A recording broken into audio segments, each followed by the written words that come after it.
Bismillahirrahmanirrahim. Sözümdü, merimdi, urayımdı Allah'tan ismiyle başlayımın. Salamım жалпы Кыргыз элине, момун мусулман bir тугандарга, жети областта Дубанда жашап жаткан bir тугандарыбызга, чет мамлекетте жүргөн мекендештерибизге саламыбыз болгон болсун. Ассаламу алейкум рахматуллах ва баракатуху. Урматтуу Кыргыз элим, урматтуу момун мусулман bir тугандарым, баардыгыңыздардын бүгүнкү биринчи орозо күнүңүздөр менен, Рамазан айыңыздар менен кармаган орозоңуздар кабыл болгон болсун.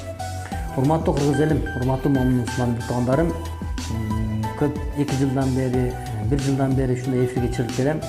Көпчүлүк биздин bir тугандар кайрылып атат, кайрылып койчу өкмөткө деп. Мен бул кайрылым биздин журт башы Садыр Нуркожоевичке эмес, Камчыбек Кыдыршаевичке эмес, Курманкул Зулушевичке эмес, өкмөт башы Акылбек Жапаровго, өкмөт башында иштегендер, финансы иштегендерге.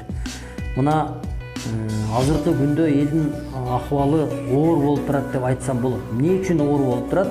Мына доллар 112ге чейин, 109га чейин доллар чыкты. Доллар чыкты деп көпчүлүк биздин bir тугандарыбыз, баягы эле байлар товарларын кымбаттатып алды.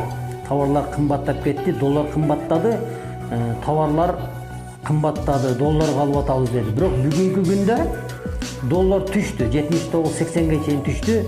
Бирок бир өкүнүчтүү жери кымбаттаган товарлар түшпөй атат. Урматтуу Акылбек Жапарович, эмнеге ушуну сиз көзөмөлгө албайсыз? Сизди мына жогорку депутаттар, Садыр Нуркожоевичтер, ушу өкмөттөгү адамдар сизге ишенип, сизди шайлашты. Сиз бул көйгөйдү сиз чечишиңиз керек. Элдин атынан кайрылып атам менчи. Долларды түшүрдүк, доллар түштү. Бирок долларды шылтоо кылып атканбыз. Мына доллар көтөрүлүп кетти, 109га чыгып кетти, 110га чыгып кетти. Долларга жараша товарлар ham кымбаттап кетти дедик эле. Мына бүгүнкү күндө доллар 79га 80 сомго түшүп калды. Бирок эмне үчүн товарлар түшпөй атат?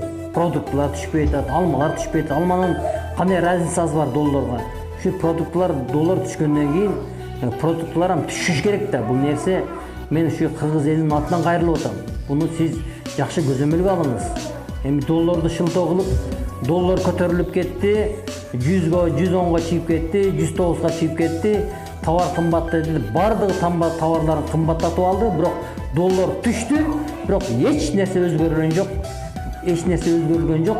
Товарлардагы, продуктларда, кийимдерде арзандаган жок. Эмне үчүн?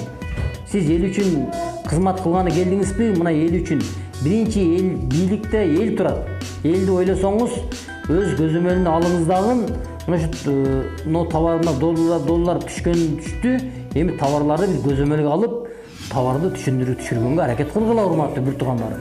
Биз Кыргыз эли силерге ишенип отурабыз. Кыргызстанды оңдойт экен, биягын кылат экен, аягын кылат экен деп отурабыз. Мына кечеги bir күн, 2 күн, 3 күн болду. Төрөбаев Бакыт мына сиздин орунбасарыңыз болду. Эми биримдикте ушуну түшүрүңүздөр. Продуктлар түшсүн, кийимдер түшсүн, мына май өсүмдүктөрү түшсүн. Доллар түштү да эми. Доллар түшкөндөн кийин булар ham түшүш керек. Булар шылтоо кылып аткан. Доллар көтөрүлдү. Мына товар ham көтөрүлүп кетти. Эми доллар түштү, товарлар ошо боюнча турат. Шуну жакшы bir көзөмөлгө алып коюңуздар. Мен ойлойм, Кудайым буйрса арзанчылык болот деп. Бул сиздерге сөзсүз жетет экен деп ойлойм. Ассаламу алейкум рахматуллах ва баракатуху.